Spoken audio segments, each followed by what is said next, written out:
Salve, Wanyambe. Selamat pagi saudara-saudari yang dikasihi Kristus. Mari kita mengawali hari baru dengan mendengarkan firman Tuhan yang diambil dari Injil Markus pasal 1 ayat 40 sampai dengan 45. Tuhan bersamamu.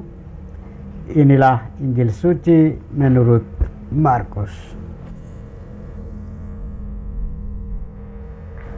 Sekali peristiwa, seorang sakit kusta datang kepada Yesus. Sambil berlutut di hadapan Yesus, ia mohon bantuannya.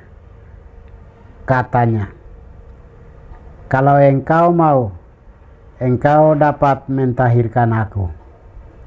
Maka tergeraklah hati Yesus oleh belas kasihan.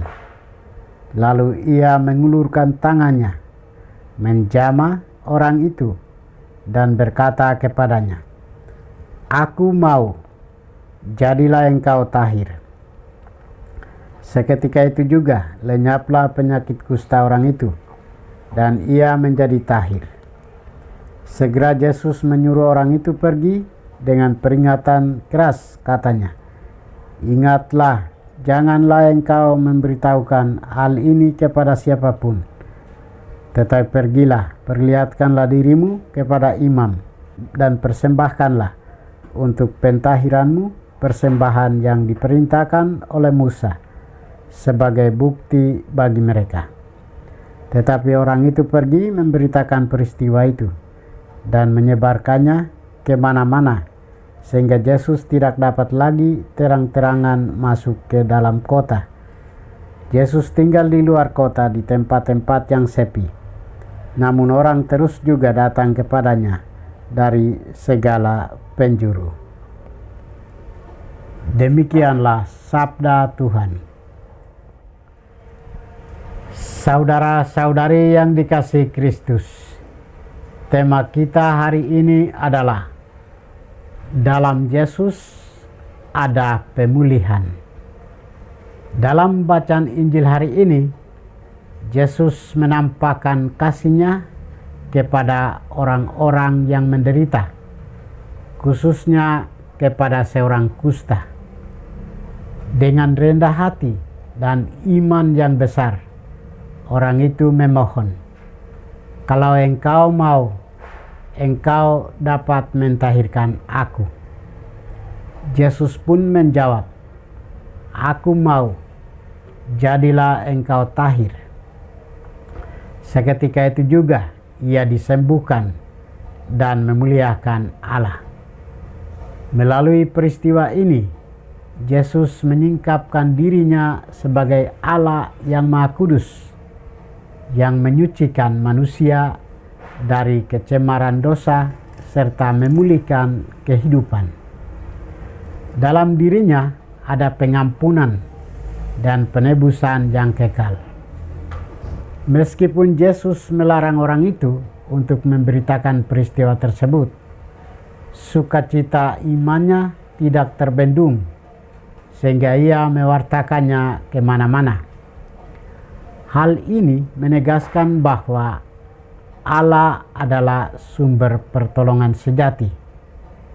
Dalam segala situasi, Allah selalu hadir, mendengarkan seruan umat-Nya, dan menyelamatkan mereka, sebagaimana nyata dalam kehadiran Putranya di tengah dunia.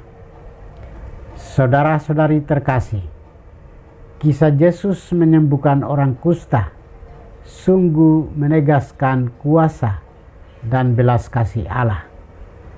Yesus berkuasa memulihkan kehidupan manusia secara utuh, bukan hanya menyembuhkan tubuh, tetapi juga mengembalikan martabat dan harga diri mereka yang tersisih. Untuk mengalami penyembuhan dari Tuhan, dibutuhkan keberanian dan iman untuk datang kepadanya, seperti orang-orang yang berani mendekati Yesus meskipun ada banyak batasan. Karena itu, banyak orang datang kepadanya dari segala penjuru untuk memohon keselamatan dan kesembuhan. Kita pun diajak untuk bersandar penuh kepada Yesus, memohon belas kasih-Nya dengan iman yang tulus. Tuhan sungguh mengasihi dan memperhatikan hidup kita, serta selalu siap memulihkan kita dengan kerahiman-Nya. Sabda-Nya, "Aku mau, jadilah engkau tahir," adalah ungkapan kasih Allah bagi setiap orang yang berharap kepadanya. Marilah kita menyerahkan seluruh penderitaan kita kepada Yesus, Sang Penyembuh, dan membuka hati agar Ia berdiam serta berkarya dalam hidup kita. Tuhan memberkati kita. Marilah kita berdoa. Tuhan, pagi ini kami kembali naikkan puji dan syukur kepadamu. Terima kasih karena Engkau sudah menjaga kami saat kami tidur maupun bangun. Terima kasih untuk udara sejuk dan segar pagi ini. Kami mohon, bukalah mata hati kami, agar kami mampu memandang kemurahan dan karya-Mu. Rahmatilah kami dengan kuasa Roh-Mu, agar kami mampu untuk bertobat dan memuji serta memuliakan melalui pekerjaan dan pelayanan kami hari ini. Kristus terang dunia, berkatilah keluarga kami. Jadikanlah kami alat kasih-Mu dan pantaskanlah kami menjadi hamba-Mu yang setia. Demi Kristus Tuhan dan pengantara kami. Tuhan bersamamu. Semoga kita sekalian, orang-orang yang kita kasih dan doakan, seluruh aktivitas kita hari ini dibimbing, dilindungi, dan diberkati oleh berkat Allah yang Maha Kuasa, Bapa dan Putra dan Roh Kudus. Amin.